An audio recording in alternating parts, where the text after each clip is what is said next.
what is a sort of dream scenario in terms of when you look at the space that you're most concerned with and you think about all the possibilities that exist and remove the impediments for a moment, because we've talked a lot about impediments today.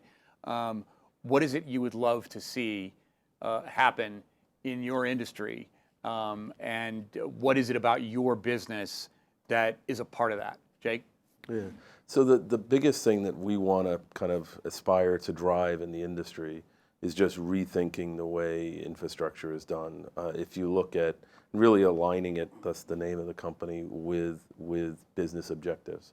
If you look at the industry today, you look at very, very large, sophisticated companies in semiconductors and pharmaceuticals. They do a phenomenal job of managing their manufacturing process, but they don't really, plant and equipment, the buildings perspective for them, huge, huge investment, and it's utterly unoptimized, right? Some of the most sophisticated supply chain companies, if you look at that line item on their balance sheet of the stores, be it the stores, sites, there's just no optimization of that infrastructure.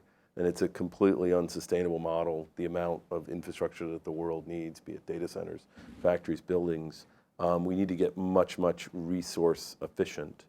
And so what we are looking to kind of drive in the industry and seeing it is that competitive advantage that you can give corporations, right? If you look at the Industrial Revolution, it's what, kind of caused obviously a lot of innovation and great stuff, but it's also put a significant, water resource issue, kind of pollution in the world. And I think if you give corporations the ability to improve their balance sheet by being more resource efficient, they will do it. They just need transparency. They just need the technologies to emerge to allow them to do that. But that's the thing that I think that we'll see most of kind of in the infrastructure industry is people starting to see infrastructure efficiency as a competitive advantage for business. Mike, and then Tom. Well, I work across industry, and first thing I guess I would say is I think these two are great examples of the fact that there's a lot of sexiness, to use Nancy Tennant's earlier term, about the consumer side of the Internet of Things and digitization, but there's so much happening on the manufacturing and industrial side. It may not be as interesting, but it's about making a big impact. Where I see things going, what I'm really excited about is you think ahead 5, 10 years in terms of not just the technologies, but what our organizations are going to look like. My brother's a movie producer, and the way these studios and creatives come together for building a film and going apart, that's the future of the way organizations need to work. They need to start to come together in different ways, blur the lines. My last point on this ecosystem model is they need to be that ecosystem, and in ecosystems, it's not the big who eat the slow. So it's not the big who eat the small. It's the fast who eat the slow. So it's really about working at that high speed, and being open to just partnering in ways that are just different than we're used to today. And I really do think 5, 10 years from now, our whole organization structures are going to be different.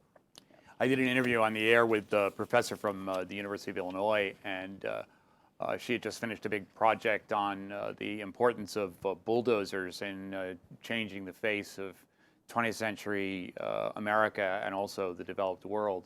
And one of the points she wanted to make, and she was a very smart professor, but an academic, but the most surprising point she made was there's nothing sexier than a cat D9. And I thought, okay. It was unfortunate we were just talking over a satellite line because I really wanted to see her say that face to face, that's for sure. So on that, I'll let you conclude, Tom. I'm not sure if I want to end. Yeah. You might just want to end on that D9. No, I think we actually had a strategic decision to make as we build up all this capability in data and analytics. Do we want to take all this software and capability and look to take it out to other industries and sell to other industries and capitalize it and really kind of make the technology piece a third business for Caterpillar, or do we just want to take all of our energy and focus it on the industries and customers that we have? And we clearly made the decision that we've got to focus on the industries and the customers that we have, kind of put our physical and digital, everything we've got to bear at it. Because if you look at it, the industries that we serve, like we talked about, they need productivity gains. For all the reasons of smart cities that can help the constituents and the people to get a better quality of life for less money, we need to be able to build roads a lot cheaper. We need to be able to maintain things a lot less.